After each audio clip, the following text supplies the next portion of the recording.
So yeah, guys, GMosser here. It's been a minute since I did what... Sorry, it's been a minute since I did a reaction... A reaction live stream. Sorry, I'm kind of trying not to pass a kidney stone right now. Okay. We are reacting to some SpongeBob theories.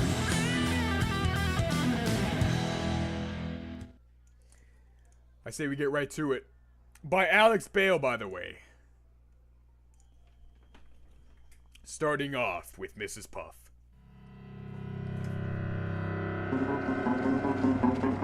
This is not Mrs. Puff. You may think she's just SpongeBob's boating teacher, but you'd be very, very wrong. For years, she's been running from her dark and mysterious past, but it's finally caught up to her. And behind it all is a mastermind who's been secretly controlling her life and psychologically torturing her. If you guys thought my last two theories were mind-blowing, get ready for my biggest conspiracy yet. This is the Mrs. Puff theory. I gotta start off by saying, Thank you so much, Brianna Chitty, for subscribing. My last two SpongeBob theories has been insane. How does she know? How does she know? Squilliam, you lying, deceiving... Who is that handsome young devil? I'm glad you guys are enjoying my ridiculously deep dives into the show. I mean, I have to watch so much SpongeBob and read so much of the Wikipedia to put these theories together, but it's worth it because the writers actually take the time to set these things up. Now, a lot of people have been asking, Alex, how do you come up with these crazy conspiracy theories? Well, I always start these theories by looking for the moments in the show that seem to be implying more than they're letting on. Like I've said before, SpongeBob is a weird show with lots of abstract humor, but I can usually understand the intent the writers had behind a weird joke. But then there's stuff like this. I hope I still remember how to do this. Yeah. And it's so confusing and weird that it feels like the writers are trying to imply something beyond just weirdness for the sake of comedy. And nowhere in the show is there more of these moments than with Mrs. Puff. And once I started looking into it, it led me down the deepest rabbit hole I've ever seen from this show. So, let's begin. Uh-oh. Looks like I'm getting hacked by a hacker. I knew this would happen if I got too close to the truth. Well, it's a good thing this video is sponsored by NordVPN. If you're criminal here, easy, no use normally only look like Alex conspiracy theories, the theory. Mrs. Puff's dark past. Mrs. Puff is a boating school teacher in Bikini Bottom. She's passed all of her students except for one, SpongeBob SquarePants. He's taken her driver's test hundreds of times and he always ends up failing it and causing destruction and chaos that usually ends up with Mrs. Puff going to jail, despite it not really being her fault. We also know that she was once married, but her husband was killed by fishermen.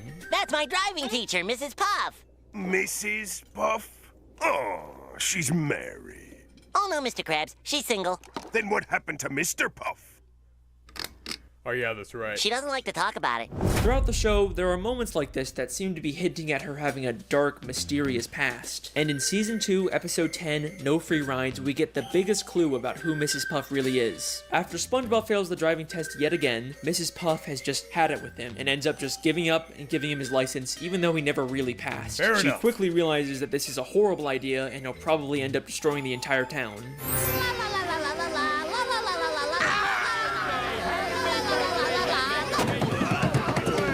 So much destruction.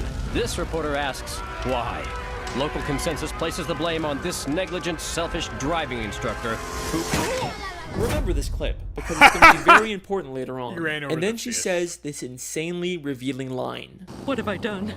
Everyone will know that I let him slide through school. I'll have to move to a new city, start a new boating school with a new name. No, not again. No, not again! Come on, it's like they're just begging someone to make a theory about this. So we now know Mrs. Puff was originally from a different town, she used to own a different boating school, and Mrs. Puff isn't even her real name. There's something in her past that she ran away from. Now, there's been some debate over whether she's actually referring to a new name for herself or for her boating school, but I do think she's talking about her own name, because if she's trying to run away from something in her past, she wouldn't start a new boating school with her real name in the title. Now, when she says again, I don't think she's just referring to starting a new life. Everyone will know that I let him slide through school. Not again. I think at her previous boating school, she had a terrible student just like SpongeBob who she prematurely gave a license to, and it led to something so terrible happening that she had to run away and start a whole new life. In Season 3, Episode 5, Doing Time, we get a flashback to when she first opened up the school. Where did I go wrong? With the opening of my new boating school, I pledge that as long as a student is willing to learn, I shall never give up. Hi, I'm SpongeBob SquarePants. With the opening of this new And then it was just boating downhill school, from there. let's keep in mind that this is not her first boating school. Maybe the whole reason she's making this pledge now at her second school is because she gave up on a student at her previous school, and that led to her having to run away and start a new life. She's pledging to never make the same mistake again. Now let's skip ahead to one of the newer episodes. Season 12, Episode 21, Lighthouse Louie, where Mrs. Puff has SpongeBob organize all the stuff she keeps in the school's lighthouse. There's lots of interesting things hidden in the background, but the first thing that caught my eye was this file labeled Mrs. Puff. It makes sense for a teacher to have files on all their students, but why would she have a file about herself? But let's remember, she's not Mrs. Puff. That's a fake identity she created, and I'm willing to bet all of her fake identification documents are in this file. Back in No Free Rides, she just gives SpongeBob a license that she already had for him. So she clearly makes these licenses and would probably know how to make fake identifications. But that's not the only hint about Mrs. Puff's past in this lighthouse. There is something in here that directly confirms all of this. As SpongeBob swallows all of Mrs. Puff's junk, we see something very interesting for only a few frames. Deranged boat teacher makes getaway. 10 seasons later, and the creators are still hiding stuff about Mrs. Puff fleeing her old life. It might not look like it at first, but we actually get a ton of new information from this newspaper. This is from the New Kelp Post, which tells us Mrs. Puff originally lived in New Kelp City. Then there's a caption that reads, "Distracts authorities with balloon animals." And do you remember that clip from the beginning? I hope I still remember how to do this. Yeah. So whenever Mrs. Puff makes a getaway or commits a crime, she leaves behind a balloon animal to distract the police. I'm telling you guys, these writers don't just do stuff randomly, they have reasons for everything. And the most damning piece of evidence from this newspaper is actually the picture of Mrs. Puff. Kind of a strange photo, right? We have seen this exact same photo of her before. In the episode No Free Rides, when she imagines what would happen if SpongeBob got his license. Local consensus places the blame on this negligent, selfish driving instructor. This means that this isn't just her imagination of what might happen. This is also her remembering what happened when she lived in New Kelp City and prematurely gave one of her students a license. And I'm willing to bet that the fish reporting the news is the exact same one who reported about her in New Kelp City. Let me explain. We know from the episode Whatever Happened to SpongeBob that reporters from the Bikini Bottom News can also work for the New Kelp City News. But the real reason I think this is because of his hair. In the entire show, we have never seen this fish reporter with hair before. Why would the creators go out of their way to add that detail? Because Mrs. Puff isn't imagining him as he looks now. She's remembering him from years ago when he used to have hair, when he reported about her in New Kelp City. Mrs. Puff has been running from her past ever since, and is now forced to relive her experience with an unteachable student through SpongeBob. But reliving this trauma has pushed her to the point of complete insanity. And trust me when I say that you have no idea how delusional she actually is. What? I survived an abortion. No! At 26 weeks. Why? The Come abortion. on! Oh, ads. Another running gag throughout the series is Mrs. Puff's occasional nervous breakdowns or moments of insanity because of SpongeBob, and they get more severe as the show continues. At first she did care for SpongeBob, but in the newer episodes she literally tries to kill SpongeBob just to get him out of her life. Even SpongeBob just walking up to her gives her severe PTSD. Hi, Mrs. Puff. Ah! Hit the brakes! SpongeBob! Watch the tree! Laugh! Wait, Mrs. Puff. We're not driving. But these mostly seem like just one-off moments, and for the most part, Mrs. Puff is still a functioning member of society, right? I'm going to show you that she's actually much more insane and delusional than you may think. And some of the episodes she's in take place entirely in her own head. If we're talking about how insane Mrs. Puff is, there is no better place to start than the episode Doing Time. Once again, SpongeBob fails the boating test and causes destruction and chaos, which leads to Mrs. Puff going to jail. I remember SpongeBob that. keeps breaking I remember into this jail one. to try and bust her out, but Mrs. Puff actually I remember this one.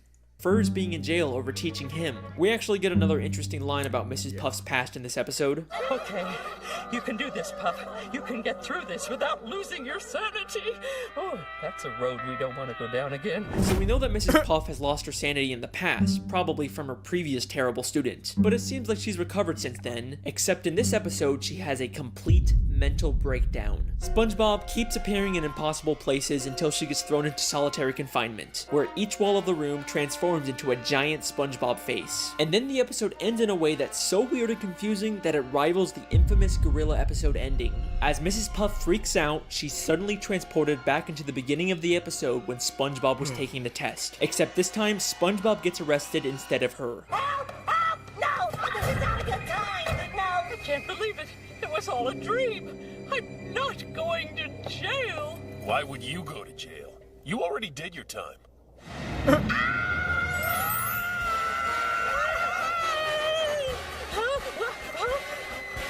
Forget it. So what's really going on in this episode? Was the ending all in her head? Is Mrs. Puff just caught in an endless loop? I think this entire episode is inside of Mrs. Puff's head, and she's actually on the outside the whole time, but she's been imagining herself inside of prison. I can explain. Listen closely to what the police officer tells Mrs. Puff. I'm not going to jail. Why would you go to jail? You already did your time. Why would you go to jail? You already did your time. And then revealing she's still in a prison uniform despite being on the outside. So this scene is obviously inside of her head, which means everything we see is symbolic. And if we can understand the symbolism of it, we can understand what's really going on with Mrs. Puff. Notice how she's suddenly wearing a black and white striped prison uniform, even though the entire episode she's been wearing this orange jumpsuit. Why would the creators go to the extra effort to draw a whole new prison uniform for her? Well, we've seen her wear this black and white prison uniform before, the very first time she went to prison back in Season 1, Episode 7, Hall Monitor. So when the police officer says, "You've already done your time," he's referring to the first time she went to jail. But why is she still wearing that uniform outside of prison? Well, she may have gotten out of jail, but she was by no means free. Having to teach SpongeBob is a prison in itself, and she manifests that by believing she's in jail and wearing a prison uniform despite being on the outside. This entire episode, every time SpongeBob magically appears, is all inside of her head. She is completely delusional, and hints that she's experiencing these hallucinations don't stop there. Just 6 episodes later, she goes to a house party SpongeBob throws, and while everyone is talking and having a good time, in the background we see she's literally sitting by herself talking to an ice sculpture of SpongeBob. You can't tell me this isn't intentional. I mean, look at this. Now back in the episode No Free Rides, there is a very strange picture inside of Mrs. Puff's home. It's a picture of Mrs. Puff inside of a picture of Mrs. Puff inside of a picture of Mrs. Puff, creating an infinite loop. This is something that has confused SpongeBob fans for years. But like everything in the show, there is a reason for it being there. One of the SpongeBob storyboard artists actually called it the biggest mystery in the entire show. If you think about it, this is just like the end of Doing Time, where she's stuck in an infinite loop of SpongeBob failing the driving test. Because it's all symbolic of what her life is, just an endless cycle of SpongeBob taking the test and failing, and no matter what she does to try and escape, she always ends up back in the same place at the end of the episode. So this picture is another symbolic manifestation of what she's feeling. We even see another one of these pictures all the way in Season 9, Episode 5, Bumper to Bumper. This is something that the show is consistently alluding to. Mrs. Puff is an unreliable narrator, and anything we see with her could potentially all be inside of her own head. In fact, I believe I found another episode that takes place inside of her head. In Season 9, Episode 17, SpongeBob Long Pants, SpongeBob goes to a different boating instructor and actually gets his license. But as soon as he does, we briefly cut to Hey, what's up, X? How you doing? Mrs. Puff Welcome to the stream. waking up. You pass. I finally got my driver's license! Lock your doors, bar your windows, it's the end of the world! Now, this seems like it's probably just a throwaway gag where Mrs. Puff somehow senses that SpongeBob got his license, and it causes her to wake up and freak out. You know, it's a good bit, it's funny, but I have a question. If the joke is that she's supposed to be waking up at the exact time SpongeBob gets his license, how come she wakes up at night when SpongeBob clearly gets his license during the day? Because this entire episode actually takes place inside of Mrs. Puff's head, and this is the only part of the episode in the real world.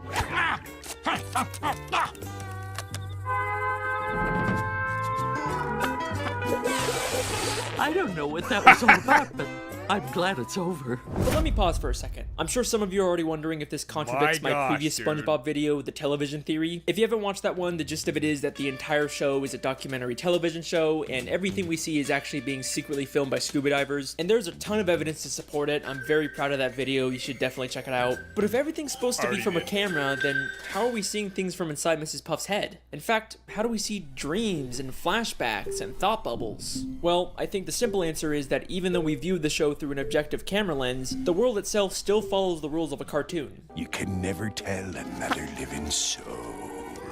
Wait, hold on! What's that? My pen is out of ink. Plankton! You'll never get me formula, not even in a flashback. In the world of SpongeBob, you can imagine something and other people can still see, record, or interact with it because that's just how cartoons work. Back to the theory, we know that her insanity has caused her to live a life of delusion, but if you remember back to the Lighthouse episode, she's also become an extreme hoarder, and looking at her collection of junk is like a look directly into her mind, so there's gotta be something we can learn about her from it. There's a picture of her boyfriend, Mr. Krabs, the hall monitor belt she gives her students, the mean drawings her students make her, SpongeBob's diary, a boating safety helmet. Wait, SpongeBob's diary? Why does she have SpongeBob's diary? The last time we saw that, it was safely put away in SpongeBob's library. What's it doing in her lighthouse? And why does she have Squidward's painting? And a table from the Krusty Krab? And SpongeBob's bike? And Squidward's teddy bear? And the hair curlers Mr. Krabs had? And that statue of Squidward? And that diamond ring? And that crown? And that bucket of radioactive waste? And that jellyfish sign? Oh my god.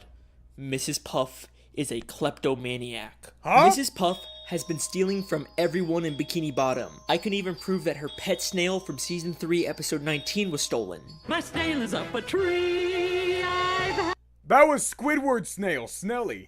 had her since I was a little girl. No! You've had that That's snail Snelly! since you've been a little girl, huh? Then how come that is the exact same snail Squidward I had knew 4 it! episodes ago in the Great Snail Race? I knew it. wouldn't let Snelly here play with that mongrel mutt. She's a purebred. See, she even has her own papers. He even has her paperwork. Mrs. Puff clearly stole the snail from Squidward. But why the hell would Mrs. Puff steal all this other junk? What possible use could she have for any of it? We could find the answer to that question by looking at this green hat and this purple jacket. These were gifts Mr. Krabs bought her on their first date, but she ended up feeling uncomfortable receiving them and gave them back to him.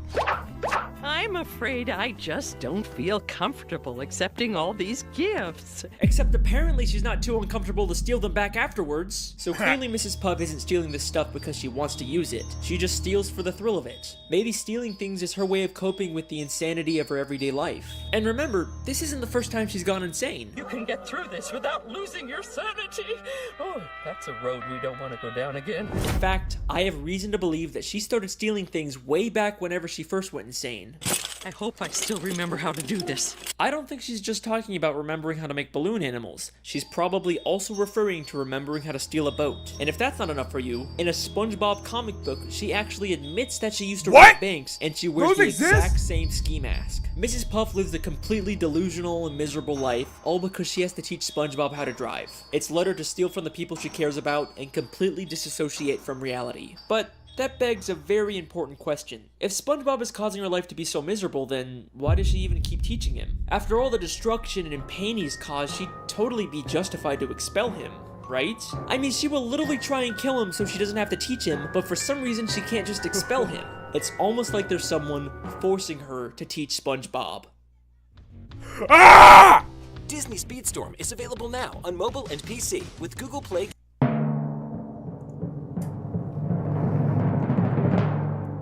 Back to the episode No Free Rides, after prematurely giving SpongeBob a license, she steals his boatmobile so he can't hurt anyone. In the end, this causes her to get arrested and go to jail, but then SpongeBob tells her this. And besides, the warden says she'll let you go early if you do her a favor. What's that? Free driving lessons! She'll get to leave prison early if she gives free driving lessons. That seems like an oddly specific requirement. And that's not the only time this gets mentioned either. In Season 9, Episode 5, Bumper to Bumper, we get this scene. If only SpongeBob could pass his boating test, he'd be out of my life once and for all. Unfortunately, I keep getting reminded of the consequences if I get too angry with the little nuisance. Consequences? Are you telling me that if she refuses to teach SpongeBob specifically, she'll be violating her parole and get sent back to jail? Why does the prison even care if Mrs. Puff teaches SpongeBob? Is it just part of some weird community service? But things start to get really suspicious at the end of Season 7, Episode 5, Summer Job. Once again, Mrs. Puff ends up in jail, but this time she's forced to go to a prison boating school. Oh, wow! A driver's education class! Good day, class! I must be having a nightmare! What's he doing here? Dear Mrs. Puff, I'm following in your footsteps and got a job as a driver's ed teacher for the summer. Who in their right mind would hire SpongeBob to do this after he's literally destroyed the city countless times while driving? Is this just another one of Mrs. Puff's delusions? Or is the prison intentionally forcing her to be around SpongeBob just to torture her? I mean, look at the way the guard forces her to sit there and listen to him. Get me out of here!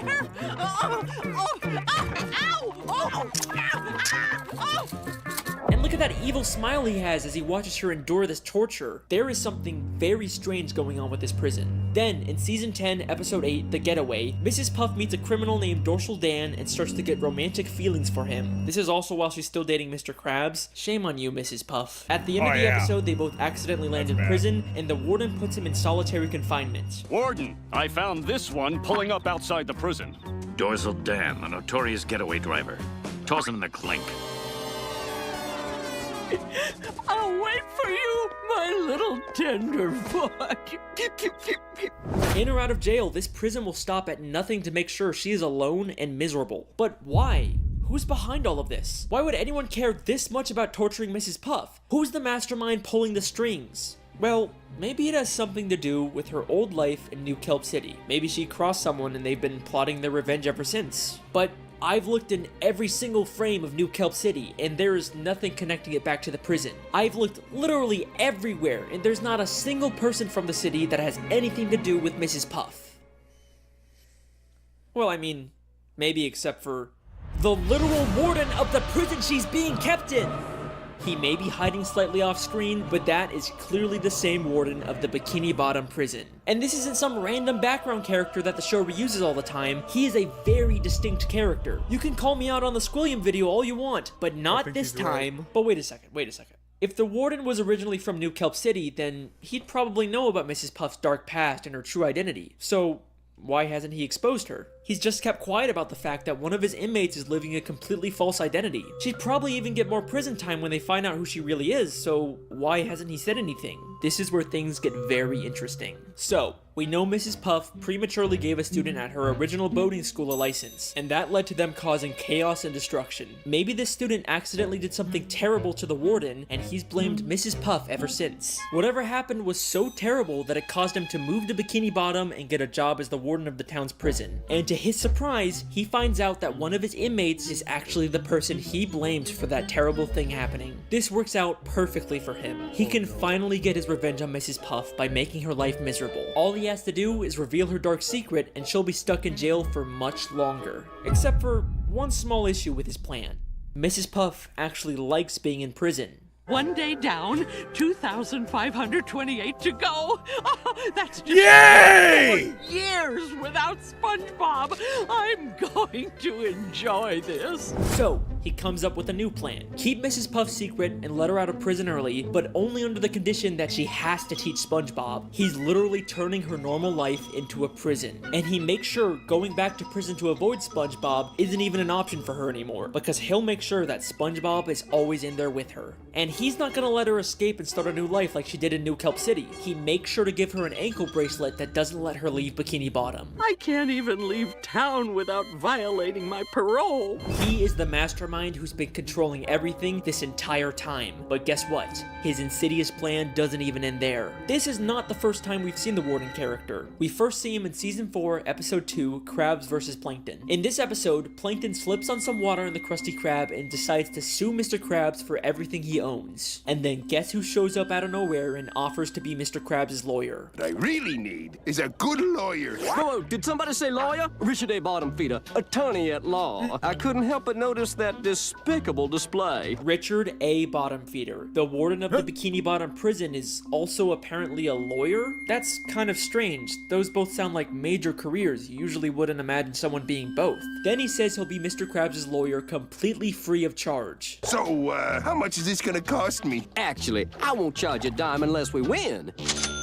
Well, that's awfully generous of you, Richard. He seems very confident that he can win the case, but right before he goes to court, he slips on some water and says SpongeBob will have to be Mr. Krabs' lawyer now. Oh, this is gonna be a slam dunk. Oh, no! Mr. Krabs' lawyer, speak to me! Wrapped with pain, can't move. Looks like you're gonna have to handle this one, son. He tells SpongeBob that he has to represent Mr. Krabs, even though he himself called SpongeBob a liability. Actually, SpongeBob, we won't be needing any testimony from you. Why, you'd be more of a liability than an asset. But it's okay, because apparently all SpongeBob needs to win is inside of Richard's briefcase. Everything you need to win is in this here case.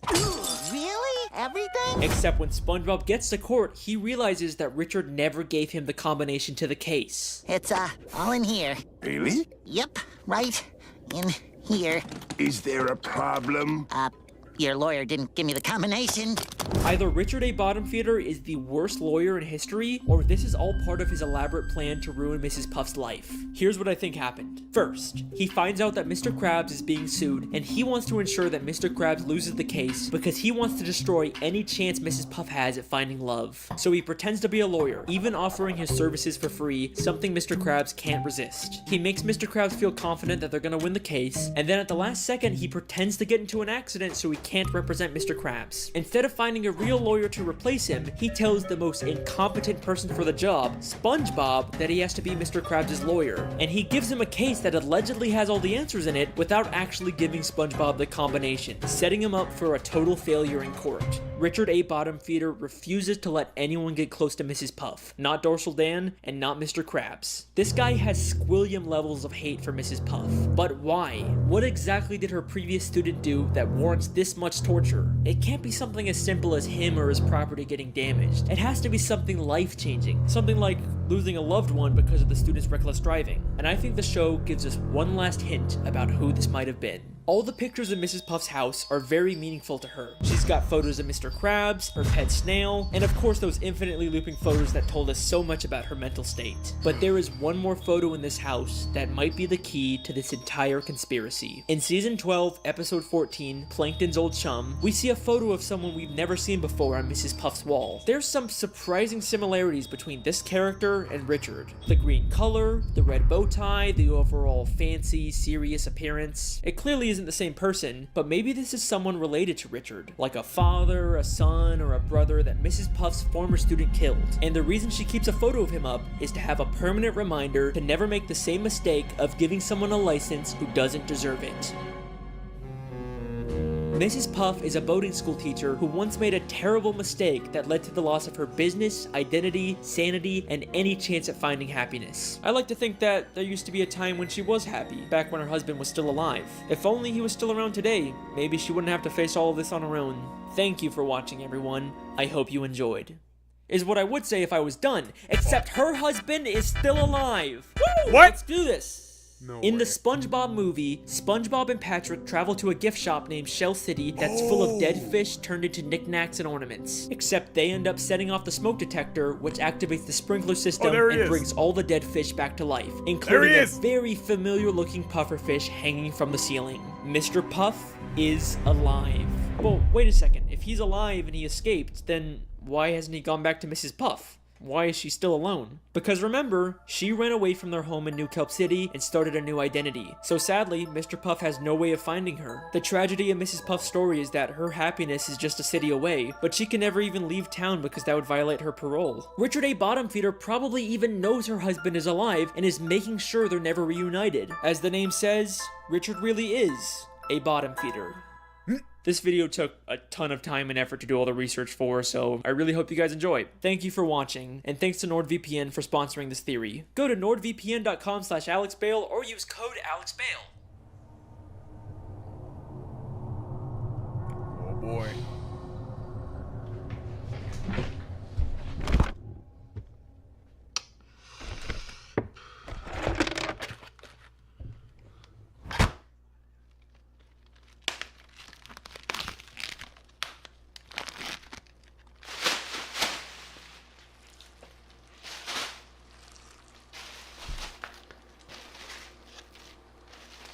What are you doing with all that meat?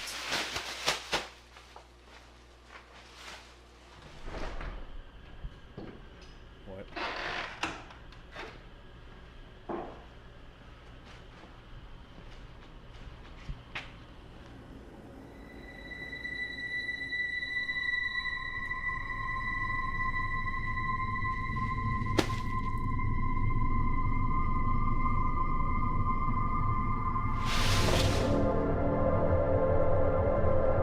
What the fuck?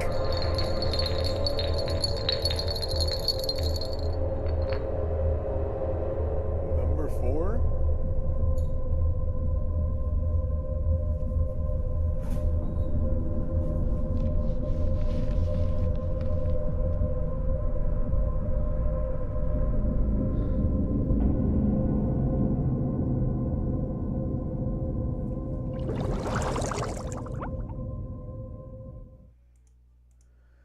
Welp. And then there was... Alright, so I admit it, some of my... And then there was one more that was recommended to me. The SpongeBob Conspiracy 7, The Robot Invasion Theory. crazy lately. I mean, alright, so I admit it, some of my theories have been a little crazy lately. I mean, Goofy Goober, alien death cult theory, Oh, yeah, I Pearl's remember dead that. mother theory. Let's maybe try and slow down a bit on this one. There is a secret robot invasion happening in Bikini Bottom. Everywhere you look, robots have integrated themselves into society, kidnapping and replacing people with robot cyborgs, waiting for their chance to rise up and start the robot apocalypse. This is not a joke. I repeat, the robots are coming. The robots are coming. This is the robot invasion theory.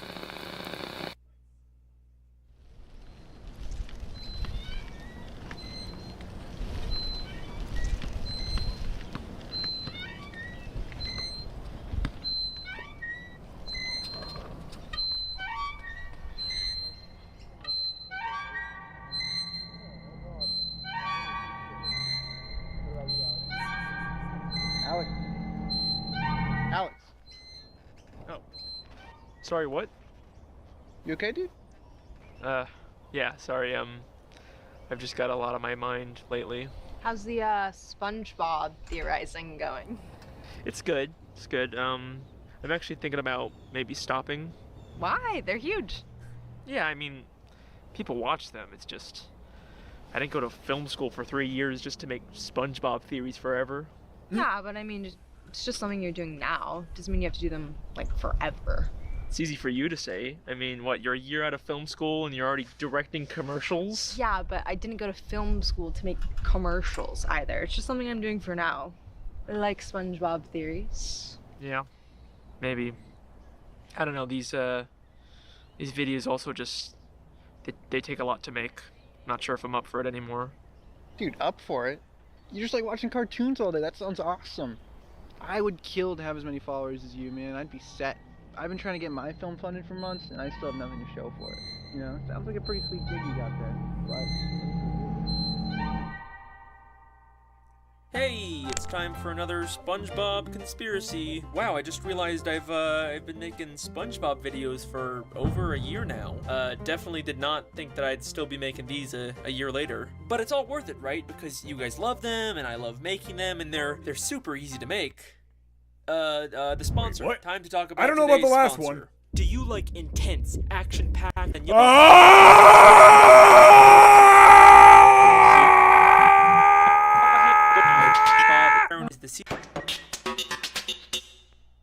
One of my favorite episodes of SpongeBob is the Season 3 episode Crabborg. SpongeBob watches a scary robot movie, then gets super paranoid about robots taking over, and even kidnaps Mr. Oh, yeah, Krabs. right. What? I remember that You episode. think I'm a robot? We don't think, we know. It's a really funny episode, but I can't help but wonder if SpongeBob's fears might be a bit more justified than we thought. In the episode SB129, we get our first glimpse of the future of Bikini Bottom, 2,000 years later. Okay, what's going on here? Why is everything chrome? Everything is chrome in the future. We see a world covered in chrome, where everyone has been replaced with robotic people. SpongeBob, is that you? SpongeBob? No, I am SpongeTron. And this isn't the only time we see a future full of robots. In the season 7 episode Back to the Past, SpongeBob time travels to an alternate future where Man Ray takes over, and once again, people have been replaced by robots. And then, in the second SpongeBob movie, Sponge Out of Water, there's a deleted scene where SpongeBob and Plankton go to the future and see this. I remember that. We did it! I wonder when we are. Excuse me, sir. Do you know what year this is? Cyborgs! We didn't go back in time. We went front in time. And there's even foreshadowing in episodes that take place in the present. I don't remember seeing that. In the training video, we hear this. Well, luckily for you, Mr. Krabs' fear of robot overlords keeps the balance of technology in check. And in Insecurity Guards, we can see an exhibit that clearly shows the evolution of SpongeBob eventually getting taken over by robots. Okay, so there seems to be a lot of evidence for the future Bikini Bottom being taken over by robots. But honestly, why does any of this matter? I mean, robots ruling the world is a pretty common depiction of the future in lots of different media. And even if this is the canonical future of the show, it's at the very least thousands of years in the future. It's not like we can already see this robot invasion happening in present-day Bikini Bottom, right? Here's an interesting question about SpongeBob that's always bothered me. Why are there so many robots in the show? And I'm not talking about Sandy or Plankton's inventions. It makes sense for them to have robots since they're both genius inventors. But why do hospitals and office buildings and amusement parks and Weenie Hut Juniors and many, many more places have such advanced robots? I mean, let's ignore the fact that they're underwater and robots wouldn't really make sense down here. Bikini Bottom isn't like a super advanced society, right? You wouldn't really say that they have much futuristic technology, except when it comes to robots. But why? And what's even stranger is that there are many instances where these robots suddenly turn evil. The first time I really started to notice this was in the season 7 episode Tunnel of Glove. SpongeBob and Pearl get trapped in a Glove World boat ride that's full of animatronics. Patrick tries to set them free by breaking into the control room, but accidentally causes all the animatronics to suddenly turn evil and attack SpongeBob.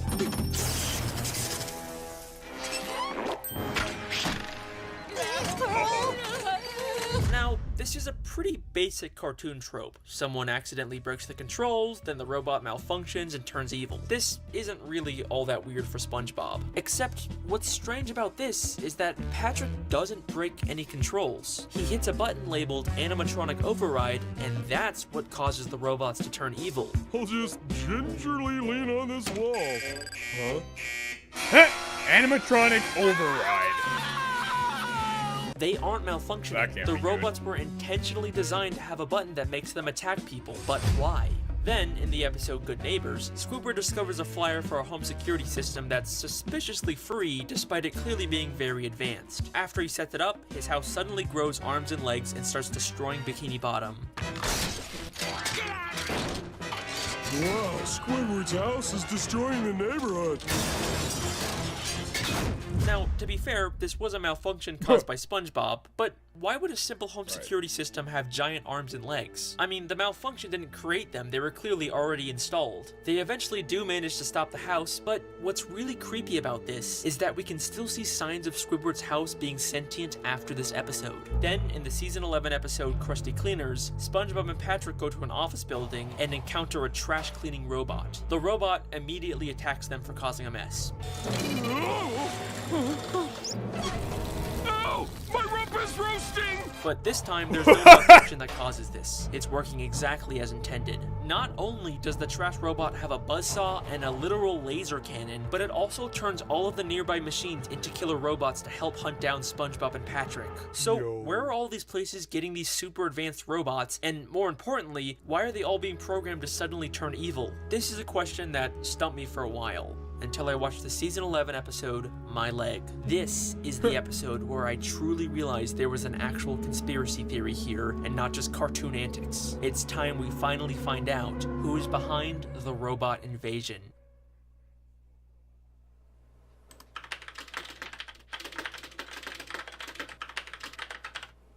How to get a wild animal out of your house?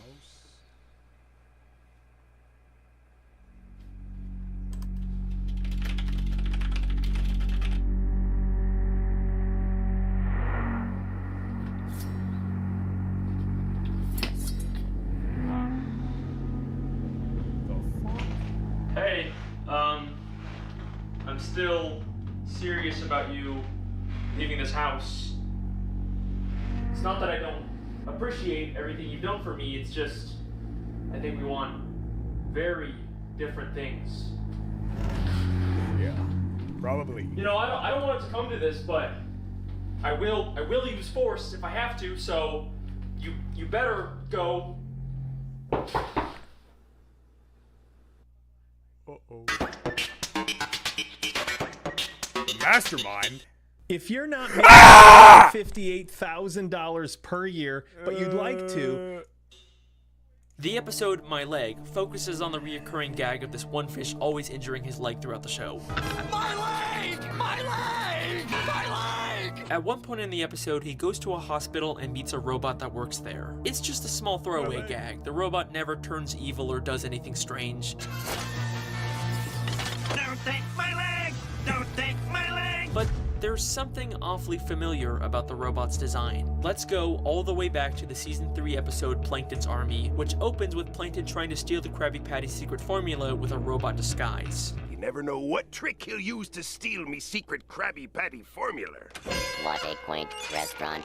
I think I will sample their wares. These robots have an uncanny similarity, right down to the same time. Oh. Okay, but maybe we could just chalk this up to the showrunners being lazy and reusing assets. But SpongeBob has always had a pretty diverse amount of robot designs throughout the show. And it's not like this is a direct copy-paste either. They went to the effort to redesign the face and colors, but it was still clearly based on Plankton's robot. So, here's my theory. Plankton has built many robots to try and steal the Krabby Patty secret formula, but I think after he fails to do so, he doesn't just throw them away. He redesigns the robots and then gives them to different businesses in Bikini Bottom with the intention to one day use them to take over the world once he has enough in place. I mean, we know what Plankton really wants isn't the secret formula, it's to rule the world. I will rule the world! And there's even the video game, Battle for Bikini Bottom, where Plankton tried to take over using an army of robots. So, this theory doesn't seem too far-fetched for Plankton's character, but we're gonna need a lot more evidence if we're gonna prove he's the one behind all the robots in Bikini Bottom. So, let's get started. In the season 3 episode No Weenies Allowed, we see a robot working at a place called Weenie Hut Juniors. Would you care for another Diet Cola with a lemon twist,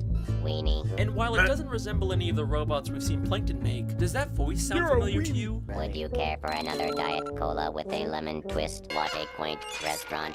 I think I will sample their wares. And again, it's not exactly like this is the same voice here in SpongeBob. There are many different exactly voices the show has the used same for voice. robot characters. What a quaint restaurant. Greetings, I am Robo 2.1. No threat detected. This is very uncomfortable. Leave my father alone! But here, they specifically recreated the voice from Plankton's robot. Let's go back to Glove World for a second. In the control room, we see a machine on the wall that looks shockingly like SpongeBob. So much so that Patrick even mistakes him for it. We know Plankton has built a SpongeBob robot before in Welcome to the Chum Bucket. Maybe he repurposed it here inside of Glove World. In Krusty Cleaners, the trash robot also has a striking resemblance to Plankton's robot in the season 9 episode Eek and Urchin. In the season 5 episode The Patty Gadget, Squidward tries to get SpongeBob fired by replacing him with a machine that creates Krabby Patties for free. But it's never explained where Squidward got this machine. Now, it doesn't resemble anything we've seen Plankton make, but a staple in a lot of Plankton's inventions is having them resemble his likeness, especially with one eye in the middle, and that's exactly what we see with the Patty Gadget. And the patties it makes are terrible, which would make sense for something Plankton made. In the episode All That Glitters, SpongeBob buys a super advanced talking spatula. Le Spatula 3000 at your service. But in the episode Evil Spatula, we find out Plankton has a whole collection of advanced spatulas just like this one, and even tries to trick SpongeBob into taking a talking spatula. It seems like no matter where we turn, we can find a connection between the technology in Bikini Bottom and Plankton. But if you remember in those glimpses of the future, the world isn't just ruled by robots. They've actually replaced all the existing citizens with robot copies. I am SpongeTron. And believe it or not, this is also something we can already see happening in Bikini Bottom today. Get ready to see how far this robot invasion has really gone. Hey, Hey. Victoria, what are you doing here? I was just around, thought I'd stop by. Can I come in? Or Inside? No, it's not a good time right now. In all honesty, it kind of seems like you're going through something. I just wanted to check in on you. I appreciate that. It's just, I'm fine, you know. It's just the SpongeBob stuff has been keeping me really busy. I'm a little stressed about that, and but I'm fine. You should probably go. You're being really weird. You're not answering your phone. You're living in total darkness. You just talk to me. What's going on? Okay, fine. Okay, we can talk. Just not here. Fine. Do you want to get coffee or something? Sure, fine. Yeah. I gotta put something away. Just stay right here.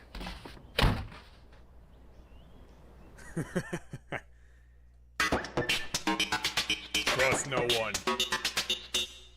Correct. Now, we know Plankton has tried to turn people into robots before. SpongeBob, come in here.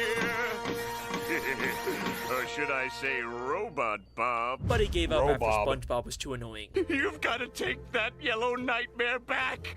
It's not worth it. But I don't think this was his only attempt. In the season 11 episode, The Checkup, SpongeBob and Squidward are trying to give Mr. Krabs a health checkup by testing his pinching reflexes. Okay, I brought plenty of things for Mr. Krabs to pinch. A pinch of salt. And one of the things they have him pinch is a baby. A baby's cheek.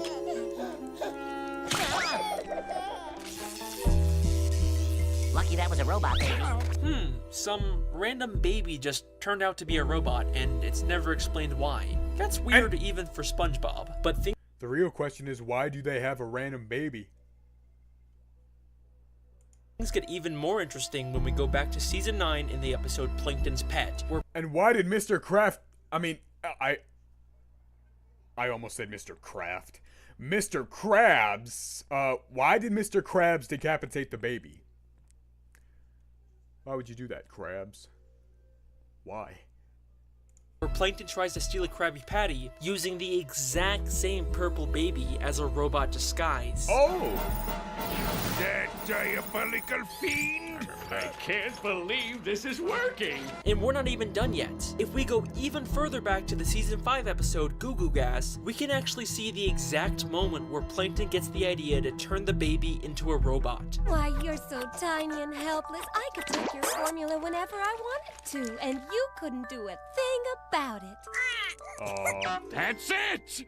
Finally, victory will be mine! Now, in the episode, it's implied that this is just him getting the idea to turn everyone into babies to steal the formula, but isn't it crazy how it also perfectly lines up with the purple baby fish suddenly turning into a robot in future episodes? Now, there's another fish who's always been very suspicious to me, the strangely realistic news anchor fish.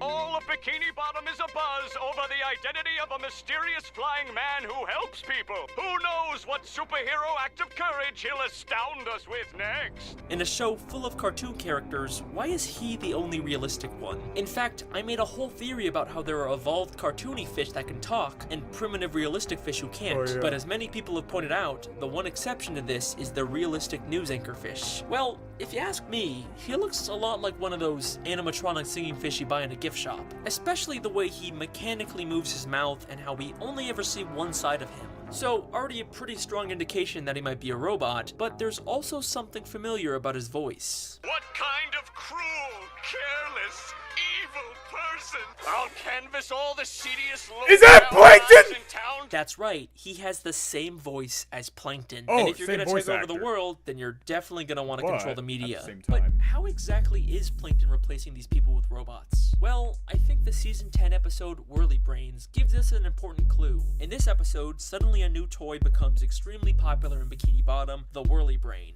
Just flip your lid, attach the propeller, and watch your brain soar hundreds of feet into the air. Yeah, it's a weird episode. So people are actually voluntarily I don't remember attaching seeing devices this. to their brains and ripping them out of their bodies, and no one thinks that this is suspicious? If you ask me, this seems like the perfect way to replace someone with a robot. Remember, in Welcome to the Chum Bucket, Plankton told us how he turns people into robots. I'll be forced to remove your brain and implant it in my robot chef. By removing their brains. But is there any proof that he's the one behind the Whirly Brain toys? Let's take a look at the new SpongeBob prequel, The Patrick Star Show. Every once in a while, the show cuts to this stop-motion parody of Frankenstein time with Plankton, and he actually uses whirly brains to conduct his experiments. It's not super clear how this all connects to the main show. I mean, we do see Patrick interact with the stop-motion Plankton at some point, so they're at least in the same universe, but regardless, it's still a solid connection. We see another head-based gadget in the season 11 episode Bottle Burglars, an invisible helmet being advertised in a magazine for only 99 cents. And in the same episode, we see Plankton using the exact same helmet. Crabs will never see me coming in Visos. Now, maybe this is just implying that he bought the helmet from the magazine, but that doesn't really line up with what we know about Plankton as an inventor. Plus, I can't see them selling a tiny version of the helmet just for Plankton. Seems a lot more likely that Plankton created the helmet and is selling them to the people of Bikini Bottom, possibly as a way to create more robots. Alright, so we're starting to get a pretty clear idea of how Plankton plans on turning the citizens of Bikini Bottom into robots. But there is one more character that I believe has already been secretly assimilated into a robot. And it's not some random background character either. It's one of the main characters in SpongeBob SquarePants. This final part of the robot invasion theory is going to completely change the way you look at the entire show. Are you ready? Because this is the Patrick Star theory. Let's hear it.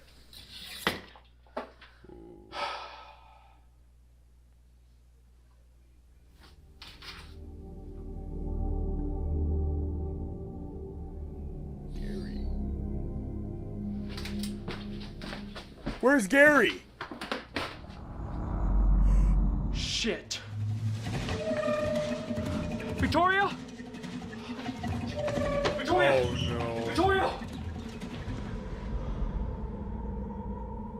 He did something.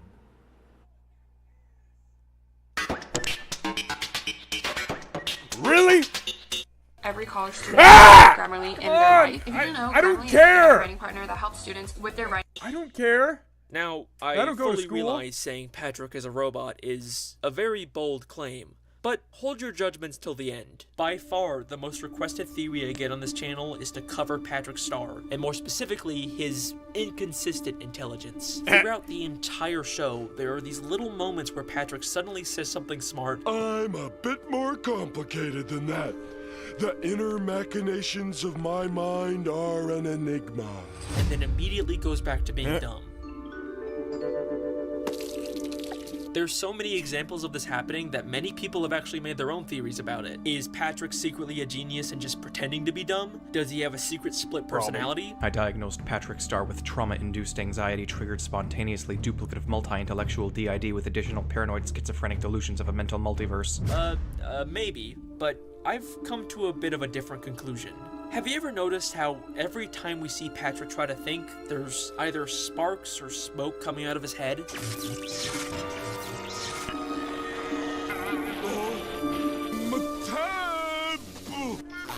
Is Patrick thinking again? And almost every time we see inside of Patrick's head, it's represented with gears or some kind of machinery.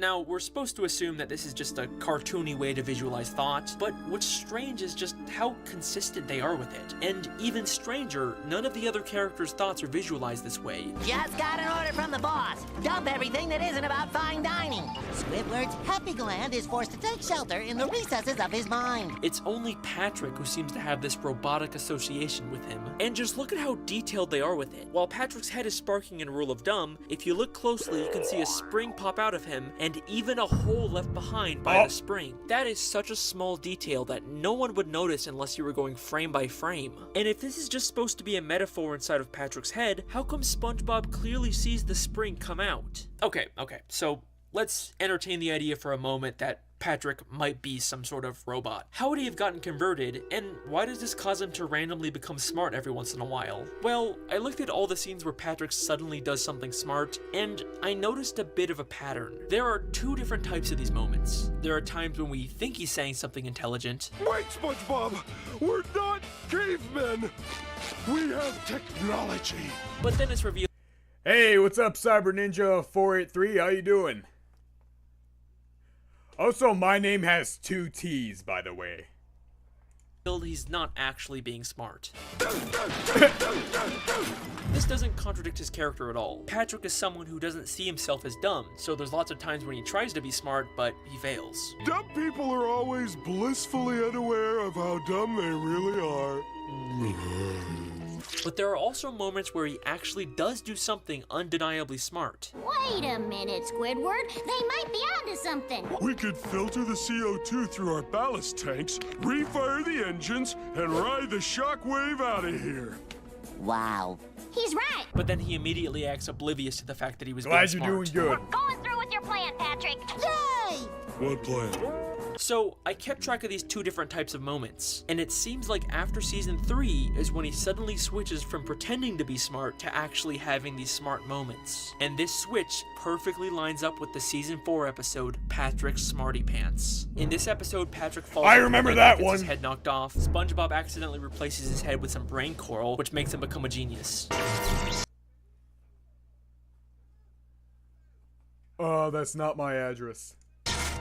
I find all this laughter to be highly illogical. In the end, they switch back to his normal head, and Patrick goes back to his usual stupid self. But take a closer look at the scene when he first puts on the brain coral. Here's your head.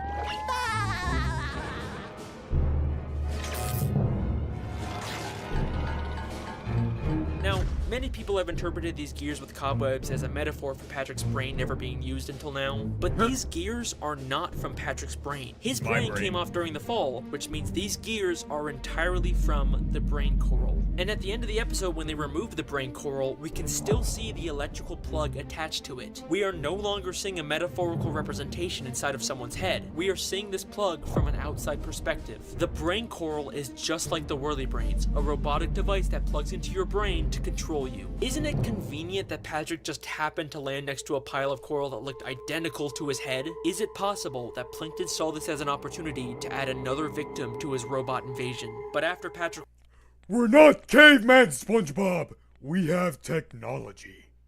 removed it, he went back to normal, right? He completely stopped Plankton's plan, right? Well, one season later, in the episode Sing a Song of Patrick, Patrick attempts to use his brain again, and we see the exact same gears inside of his head. Come on, you stupid brain! Work! The creators... Do you do requests? Yeah, of course. I'm watching a video that was requested to me to react to right now. So yeah. Yes, I do, Diaft. I didn't see your name. I missed it. Sorry. But yeah, I do requests.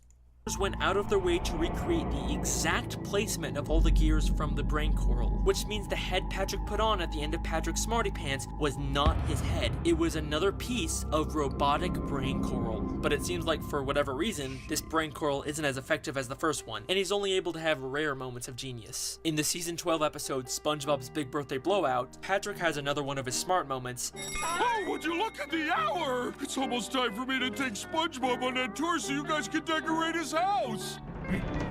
But this moment in particular is very interesting because Plankton is actually there to witness it. And take a guess how Plankton responds to him. I guess even a broken moron can be right once a day. He calls Patrick a broken moron because he knows Patrick is a broken one of his experiments. And if you still don't believe me, in the newest episode of season 13, The Goofy Scoopers, we get this scene. This stinks. I wanted to go backstage for an autograph. Plankton was here. Yes, he certainly was. And that is the robot invasion theory. Thank you very much.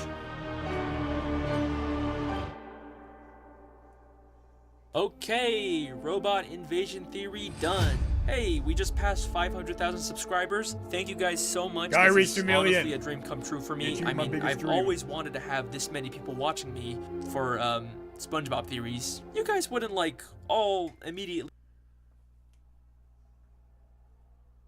Queen Aurora Exposure. Documentary by Wilson 1. Unsubscribe and leave me if I stop making these, right? Thanks again for watching. I've been your host, the SpongeBob guy. I will see you. I'll see you guys. Bye.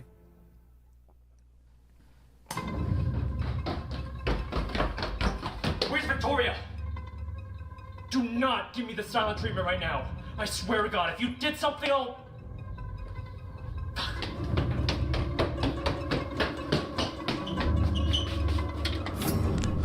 Oh my god! Victoria, where were you? I was using your bathroom. Why the fuck are you pointing a knife at me? Shit, okay, it doesn't matter, okay? You cannot be here right now. No, I am not leaving until you tell me what's going on. Listen, I promise I will explain everything to you later. You cannot be in here. Why are you so afraid of me being in your house? Victoria, I promise you, this is not the time. We have to leave right now. Your muse isn't gonna eat me! What? You mean the big tentacle monster in my basement? Yeah. How do you know about that? I have one too. What?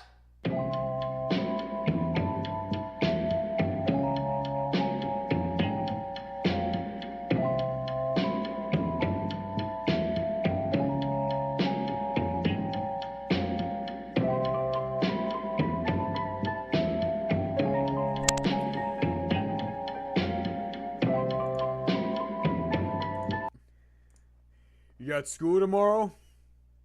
That sucks, man. Yeah. You'll get through it. Lord knows I did. Somehow. Okay. Let's see. Let me see what was recommended. What?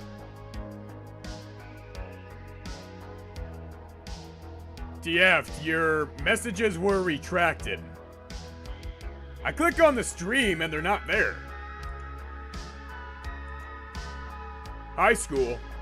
Ah, so you're almost done. Good.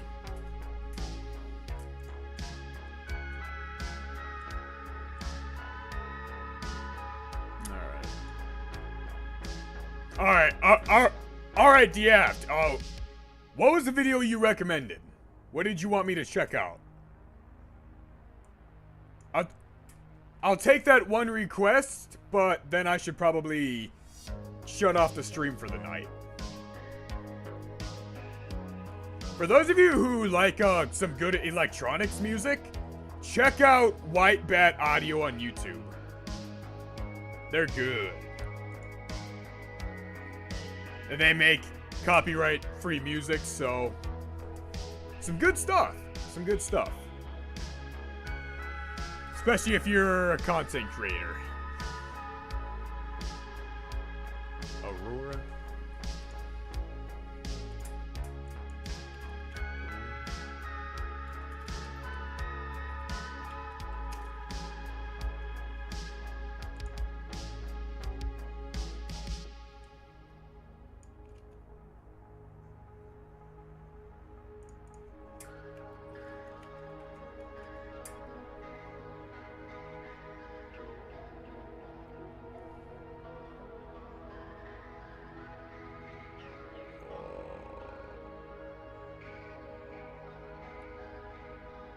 I don't know if I want to react to that.